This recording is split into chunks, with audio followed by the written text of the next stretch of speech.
Okay, my name is Alessandro Pietrocola and welcome to my YouTube channel. If you're ready, follow me. You know that we talk about fintech, investment, opportunities that you may figure it out to grow up, and in general, how to be in the top 1% in the world. Today, we are here with my good friends Domenico. Buongiorno. He is a consultant and help European company the most to export to Central Asia, CIS, and Russia, typically food and beverage product. And I really keen and interested in figuring out how does it work nowadays, this type of business, and what are the opportunity for the European company in the food and beverage that still want to expand their presence in this area of the world. So Domenico, welcome. Good morning. Thanks for inviting me. It's a pleasure. So just tell me a bit about yourself. So you are a consultant and you are helping Italian and European company in the food and beverage. How is the situation nowadays? Is still possible? There are more opportunity comparison with before, or how is your experience in this field? Good question, because now we are living in a new situation. For some people it's strange, for some people it's something new. We are helping the company to keep in touch with the importer, with the distributor, with the partner, like also in investor. The situation is changing because for this sanction you cannot export everything you want, all the products. Yes. But a lot of products you can export. Sorry for interrupt you. But when you're talking about sanction, we're talking about Russia only and Belarus. Yeah, the sanctions now is just Russia and Belarus. For the other CIS country like Central Asia or Armenia, Azerbaijan, are there any limitation? No. You can sell directly to this place, Tajikistan, Kazakhstan, Armenia, Azerbaijan. You can sell everything you want if there is not some restriction from that place. But could be something very. But for food and beverage, typically not. Food and beverage, you have no restriction for this place except for Russia and Belarus. But for the food, we have to focus that there are very old sanctions, 2014. There is. More exactly to call them contra-sanction. It means that Russia did not allow to import this product. But this is already so well known. So we have some sanction, what is like what European Union and Western country imposed to Russia, and some contra-sanction, what is a sort but not for the food. Not for the food, except for the luxury goods. But it means some wine. If the goods is you can buy ex work at 300 euros or more, you cannot export. It means a luxury brand. But there is not in Europe the food that is so expensive. Maybe except truffle or some wine, some liqueur, but it's I mean, for the 99%, yes, for the 99% of the there's no problem for there is no and this problem anyway, it's only regard specifically with Russia and Belarus. Yeah, just Russia and Belarus. In other countries, you can sell directly. They can sell directly, no problem. Okay, and one question is, for example, Italian or French producer, Spanish producer. I'm talking about the three countries because are the most, the most delicious food typically is in this country, and that's why I'm asking. So let's say they produce, I don't know, pasta or oil or whatsoever. Sauce. And they want the sauce or whatever, and they want to sell. Now, can they receive payment directly from Russia, and how the process does it work? Let's suppose that we have an importer in Russia who is ready to pay. So how typically does it work? The process, and this is the same in other country, or Russia is different? No, it's the same. The process is very simple. It's the same process that it was before 2022. It means that if you are selling pasta, sauce, or vinaigrette, you can sell directly. You can send a pro forma invoice directly to the importer. He will send you the payment directly, because at the moment there are 4 banks. They have the SWIFT that works. It's Unicredit, Banca Intesa, OTP is a bank from Czech Republic, yes. and Russian bank, Gazprom Bank. These banks, they have all the system working. They can send money to the clients in Europe, all around the world. And the timing, receiving time is from my experience, is from 2 to 10 days. So based on your experience, basically, if the product is not under sanction, and you can check in all official sources, in all official source if it's under sanction, but the most of food and beverage products are not. Yeah. And you are an European producer, you can sell directly to Russia, get money from Russia without any issue, and there is basically no any risk for you. No risk for that product. Yes, because you just receive money in advance. You just send the goods. Export. You said it's very important that 99% the European company are selling export or FOB if they buy by sea. So you receive the truck, you load the truck, and that's it. And there is no problem about that. That's very good. One of the things what I want to discuss today, what is really, really interesting, is the Central Asia. So I noticed, because I used to travel, especially in Kazakhstan and in Uzbekistan. I saw, especially the last time I was a few months ago, a totally new country comparison with maybe 5, even 10 years ago, of course. So what is your experience about this country? How easy is for an European company in the food and beverage, but I guess also in construction or in other fields, technology, how easy it is for an European company to enter this market, and what are the specific of the market? So it's a good opportunity to introduce my experience to your follower, because in these countries you have a big presence of foreign company, Italian, French, English, American,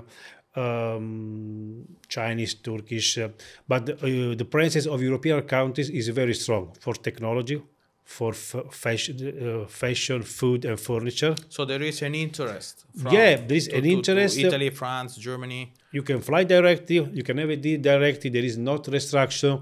You mean that all the technology that you have in Italy for the production of furniture or IT, security, what we have here in this studio, you are producing in Japan, you can sell directly, because in this place you don't have the local production.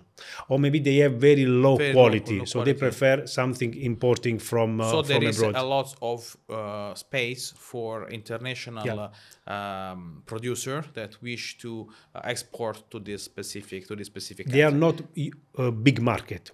They are interesting for the construction. I think they are very big because, for example, in Tashkent, they are building new hotels, new skyscraper. Yes. So you see that there is a movement in this field. But for the FMCG products, you have a good, you need to sell mass market products. I know that mass market products go much more into because for the top level, like wine, like high level pasta, the market is not so big. And for that field, I know that, for example, Kazakhstan, for very expensive product, they used to buy through Moscow. Because in Moscow, you have a huge quantity, so they can sell some better price. Yes, they can have better price. For logistics, because in Kazakhstan, I didn't start yet to work, but I had at least 15 conversations with the importer, and they don't have the quantity, so they prefer to buy through Moscow. They ask me, do you have an importer in Moscow? Yeah, okay, I will buy through Moscow, because for me it's easier. For Uzbekistan, we are selling also there. They are specialized in groupage, so they collect their goods. Now our clients is collecting the north of Italy, or sometimes in Switzerland, and from Switzerland they send to Tashkent.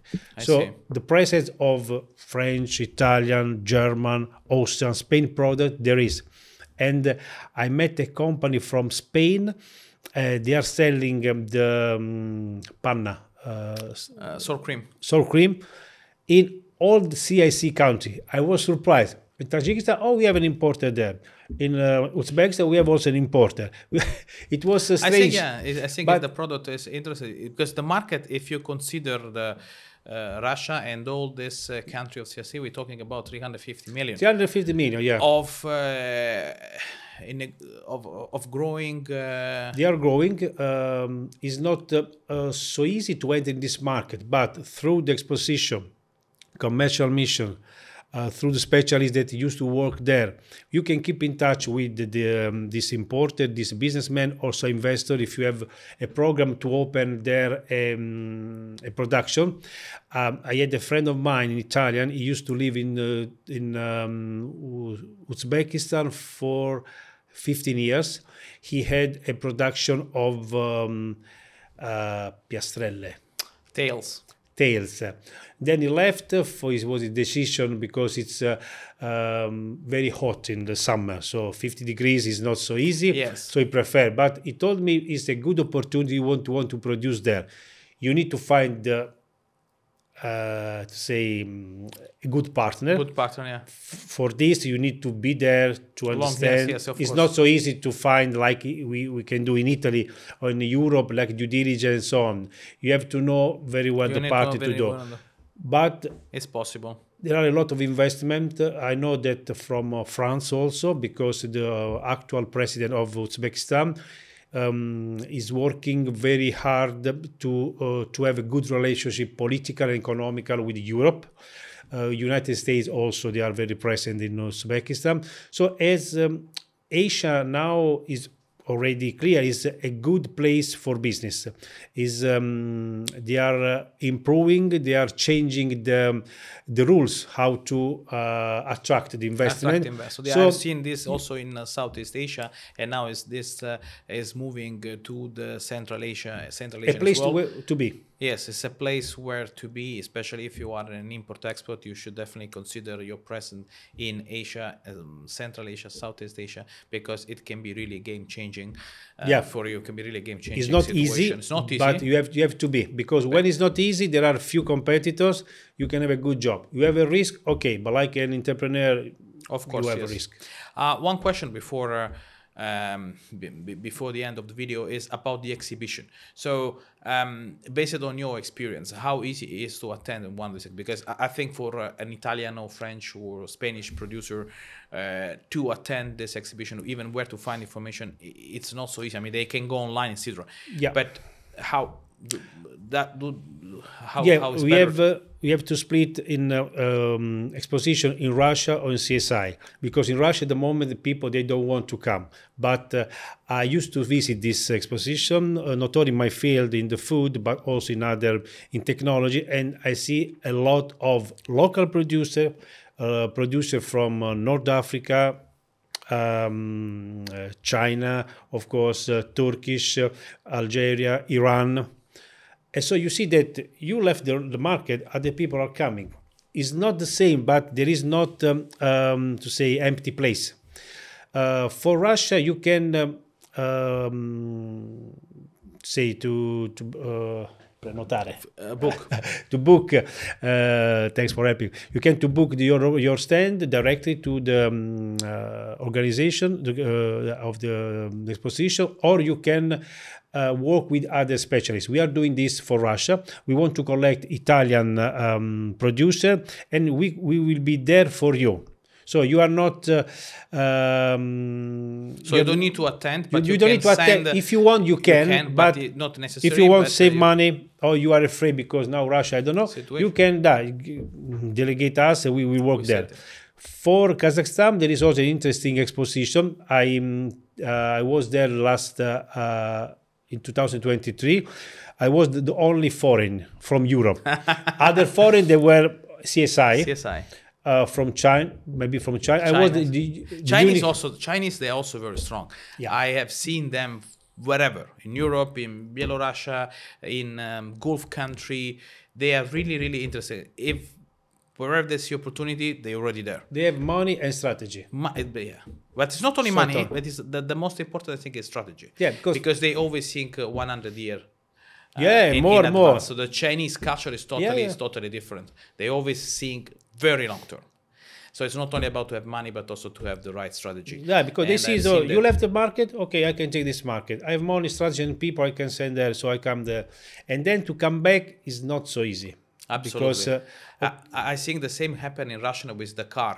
The Oh. German car left the Russia, and I think the Chinese producer took all the market. Yeah. And I think in a few years there will be only Chinese, only Chinese car around. And for the exposition also in Uzbekistan, there are some exposition in the building, in the food, in technology. And I've seen the site of this. I've seen the list of participants, and there are few Italian companies. Few Italian Yeah, companies as well. because they are the market where the big company they see over the next 5-10 years. Okay, Europe, okay, Australia, USA, the typical market. They are looking for unusual market. Uzbekistan is one of these there. I'm arranging a commercial mission in Uzbekistan, 23 and 24 of October. So very soon. Yeah, it's for foods and cosmetics, but also mass market. Mass market, yeah. Not exact. That is quite interesting. Mass Yeah. market is something that you need to consider when you think about Uzbekistan and Central Asia in general. Okay, brilliant. So it was really nice conversation. Thanks for inviting me. As usual, my suggestion is always to come and check it out yourself. Do not entrust blindly what you see online, but just if you're really serious about having a business in Asia, in Central Asia, or wherever, I always recommend to come to see yourself how is the situation and make your own math before making any decision in terms of doing business in these countries or relocated to this country. So it was a pleasure, Domenico. Thanks a lot. Thank you. And as usually, thank you very much for watching me. If you're not yet subscribed to my YouTube channel, smash the button right now. I guarantee it's really worth it. See you soon.